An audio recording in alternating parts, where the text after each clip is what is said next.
السلام عليكم خوتي خواتاتي، نتمنىكم تكونوا بخير وعلى خير. اليوم جبت لكم جيت ندير معكم تمارين وحلول حول الداله الخطيه والداله التالفيه ديال السنه الثالثه اعدادي.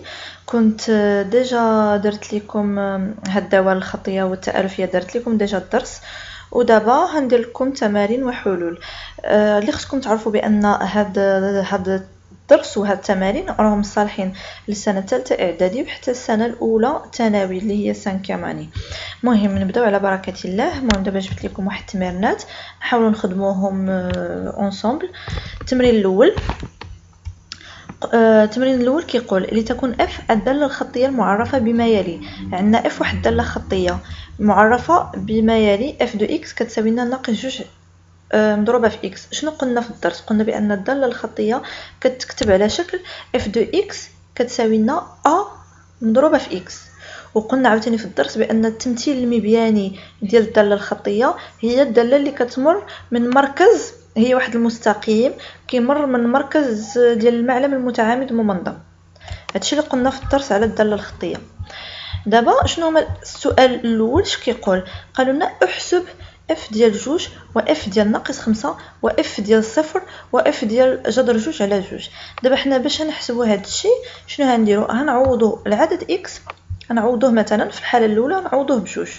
اذا نحسبوا اف دو جوج. الا عوضنا هنا بجوج حتى هنايا غنعوضوا بجوج، اكس هنايا غنعوضوها بجوج، يعني هتجي ناقص جوج مضروبه في جوج. ها هو دا ندير لكم دابا الحل. اول حاجه اف ديال جوج كتساوي لنا ناقص جوج مضروبه في جوج كتساوي لنا ناقص 4. على نفس الطريقه غنحسبوا اف ناقص 5. اذا غنعوضوا اكس بناقص 5، هتجينا اف ديال ناقص 5 كتساوي لنا ناقص جوج مضروبه في ناقص 5. ناقص جوج في ناقص 5 هي زائد 10. عاوتاني كنعوضوا اف بصفر. اف ديال صفر هي ناقص جوج في صفر كتساوي لنا صفر. ايوا اف ديال جذر جوج على جوج، دابا اكس نعوضوها بجذر جوج على جوج، هتجينا ناقص جوج مضروبه في جذر جوج على جوج. هاد جوج هتختزل مع هاد جوج هادي، اذا غتبقى لنا ناقص جذر جوج. السؤال الثاني اش كيقول؟ شنو قالوا لنا السؤال الثاني؟ قالك مثل في معلم متعامد ممنظم للمستوى التمثيل المبياني للداله اف. دابا خصنا حنايا نمثلوا الداله اف في معلم متعامد ممنظم. قلنا بان الداله اف راها داله خطيه، وكل داله خطيه تمثل على شكل مستقيم يمر من المركز. دابا حنايا هذا المستقيم هيمر من المركز، ولكن حنايا خصنا نقلبوا له على النقطه الثانيه اللي هيمر منها. لهذا اولا هنقبطوا نعطيو اكس العدد واحد، وهنعوضوا هنايا اف دو اكس هنعوضوها باف دو واحد، يعني غنعوضوا اكس بواحد. هتجينا اف دو واحد كتساوي لنا ناقص جوج مضروبه في واحد اللي هي ناقص جوج. اذا اف دو واحد كتساوي لنا ناقص جوج. صافي هنمثلوا هنايا هاد النقطه اللي هي الاحداثيات ديالها واحد وناقص جوج، واحد هنايا وناقص جوج هنايا، اذا النقطه هنايا. اذا التمثيل المبياني للداله اف دو اكس اللي كتساوي لنا ناقص جوج مضروبه في اكس هو هذا المستقيم اللي اللون ديالو زرق، اللي كيمر من المركز ديال المعلم وكيمرنا من نقطه ا اللي الاحداثيات ديالها واحد وناقص جوج. دابا نمروا السؤال الثالث. اش كيقول السؤال الثالث؟ عطانا المعادله، حل المعادله اف دو اكس كتساوي لنا اكس زائد 12. باش نحلوا هذه المعادله اولا خصنا اف دو اكس نعوضوها بالقيمه ديالها اللي هي ناقص جوج اكس. غنعوضوا هنايا اف دو اكس بناقص جوج اكس تتساوي اكس زائد 12، وغنحلوا المعادله بحال نفس الطريقه اللي وريتكم في السابق ديال حل المعادلات، الدرس ديال حل المعادلات. اذا المعادله اف دو اكس كتساوي اكس زائد 12. قلنا غنعوضوا اف دو اكس بالقيمه ديالها اللي هي ناقص جوج اكس كتساوي اكس زائد 12. قلنا لي اكس غنحولوهم للطرف الثاني للمعادله، يعني غنحولوهم على اليسار ونخليو الاعداد على اليمين. اذا هتجينا ناقص جوج اكس، الا حولنا اكس لهنا هتولي لنا سالبه ناقص اكس كتساوي لنا 12. اذا هتولي لنا هنايا ناقص 3 اكس كتساوي 12. اذا اكس كتساوي 12 على ناقص 3، اذا اكس كتساوي لنا ناقص 4. ومنه كنستنتجوا بان المعادله ناقص 2 اكس كتساوي اكس زائد 12 الحل ديالها هو ناقص 4. نمروا للسؤال الرابع اللي هو حدد العدد ا حيث اف ديال ا كتساوي 10. شنو قلنا العدد ا؟ العدد ا هو معامل ديال الداله، والمعامل ديال الداله فاش كتكون عندنا داله خطيه كنستعملوا الخاصيه ديال اف دو ا مقسومه على ا. قلنا كنستعملوا الخاصيه ديال اف دو ا مقسومه على ا. دابا حنايا عندنا اف دو ا كتساوي لنا 10، وعندنا ديجا اف دو اكس كتساوي لنا ناقص 2 مضروبه في اكس. اذا دابا حنايا اكس كنعوضوها ب اللي هي كتجي ناقص 2 كتساوي لنا 10، يعني بان كتساوي لنا 10. دابا كنقلبوا على كتساوي لنا 10 على ناقص 2، اذا كتساوي لنا ناقص 5. اذا المعامل ديال الداله اف دو اكس هي كتساوي ناقص 5.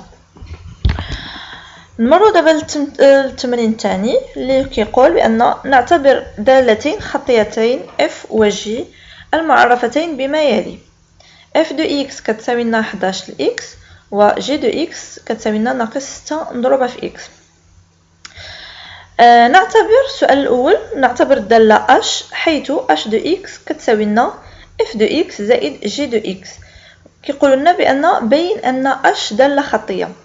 دابا حنايا عندنا اف دو اكس داله خطيه، وعندنا جي دو اكس داله خطيه، ومجموع ديال دالتين خطيتين هو داله خطيه. حنا عندنا اش دو اكس هو المجموع ديال دالتين خطيتين اللي هما اف دو اكس و جي دو اكس. اذا المجموع ديالهم راه داله خطيه. حنا غنقبطوا في الاول اول حاجه، نقبطوهم ونجمعوهم ونشوفوا شنو يعطيونا. اش دو اكس كتساوي لنا اف دو اكس زائد جي دو اكس. اش دو اكس كتساوي لنا غنعوضوا اف دو اكس بالقيمه ديالها اللي هي 11 اكس، و جي دو اكس غنعوضوها بالقيمه ديالها اللي هي ناقص 6 اكس.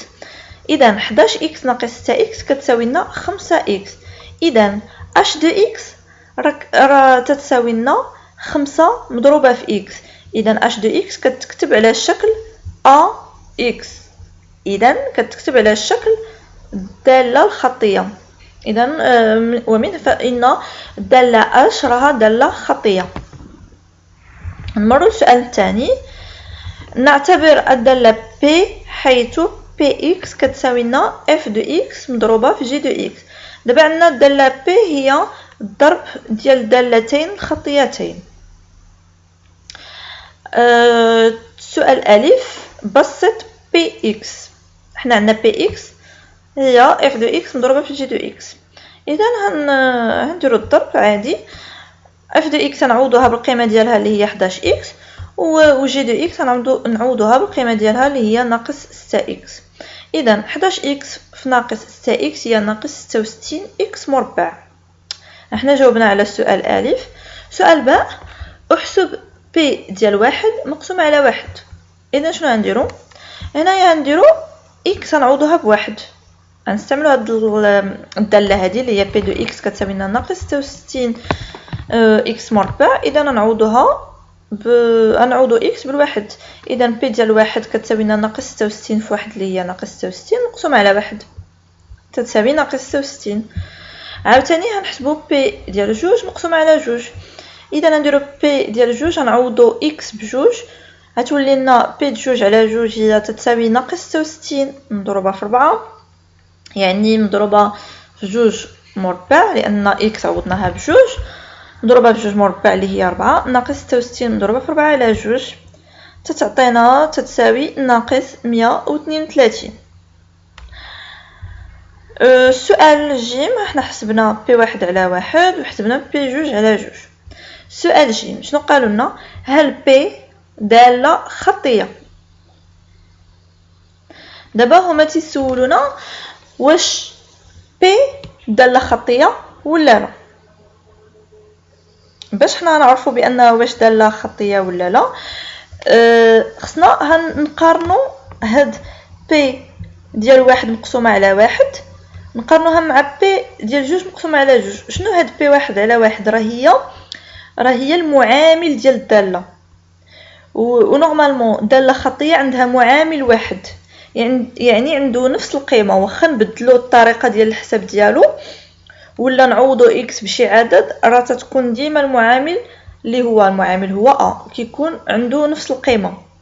دابا فاش عوضنا بي بالعدد واحد عطاتنا المعادل اسمحوا لي عطاتنا المعامل ناقص 66، يعني بان بي المعامل ديالها هو ناقص 66. ولكن فاش عوضنا عاوتاني بي اكس بجوج المعامل اللي عطاتنا هو ناقص 132. دابا هذا المعامل هذا ما كيساويش هذا المعامل هذا، اذا فان بي ليست داله خطيه. علاش؟ لان كل داله خطيه تيكون عندها معامل وحيد، يعني خص يكون عندنا نفس المعامل. وبما ان بي لديها جوج ديال المعاملات اذا فانها ليست داله خطيه. ندوزو دابا لتمرين 3. تمرين 3 السؤال الاول ديالو كيقول حدد معامل داله خطيه اف علما ان اف ديال جوج كتساوي ناقص 10. حنايا باش نقلبوا على المعامل، الخاصيه ديال المعامل كتقول هي اف ديال جوج يعني اف دو اكس مقسوم على اكس. خصنا نحسبوا اف دو اكس مقسوم على اكس. دابا حنايا عندنا اف ديال جوج غنقلبوا على اف ديال جوج مقسوم على جوج ونشوفوا شحال كتساوي. اذا غنديروا ا كتساوي اف ديال جوج مقسوم على جوج، غنعوضوا اف ديال جوج بالقيمه ديالها اللي هي ناقص 10 على جوج كتساوي ناقص 5.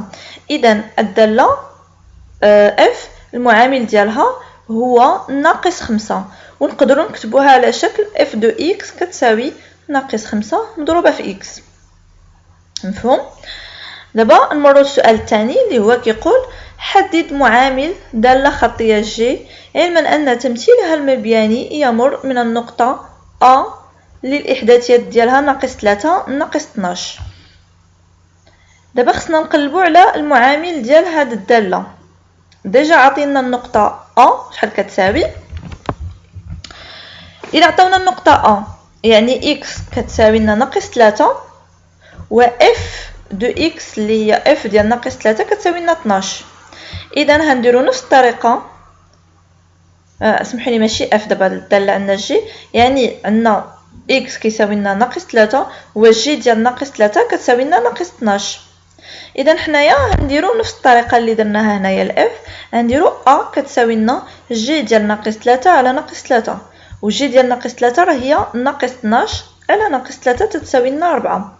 اذا داله جي المعامل ديالها هو 4 وكتكتب على الطريقه التاليه جي دو اكس كتساوي 4 في اكس. دابا السؤال الثالث كيقول حدد معامل داله خطيه علما ان اش ديال واحد زائد 5 اش ديال 3 تساوي لنا ناقص 8. اذا باش نقلبوا على المعامل ديال هاد الداله الخطيه اش، اول حاجه قلنا داله خطيه كتكتب على الشكل التالي اش دو اكس كتساوي لنا ا مضروبه في اكس. اذا وحنايا عندنا الداله ديالنا اللي هي اش ديال واحد زائد 5 اش ديال 3 تساوي لنا ناقص 8.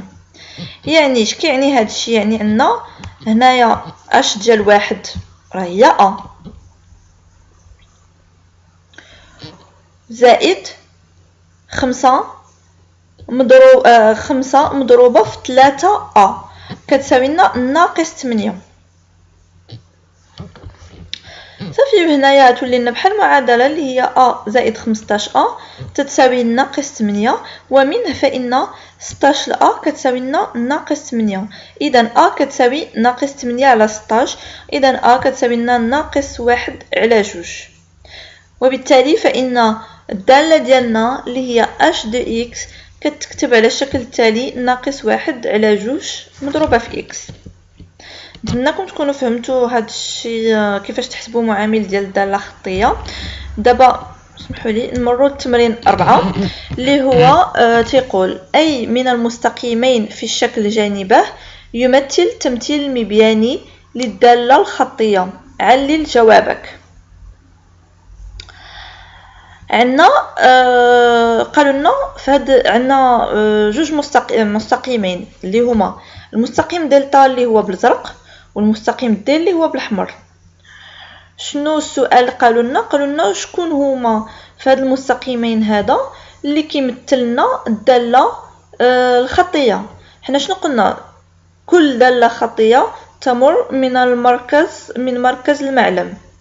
وفينا هو المركز المعلم؟ هو هذا.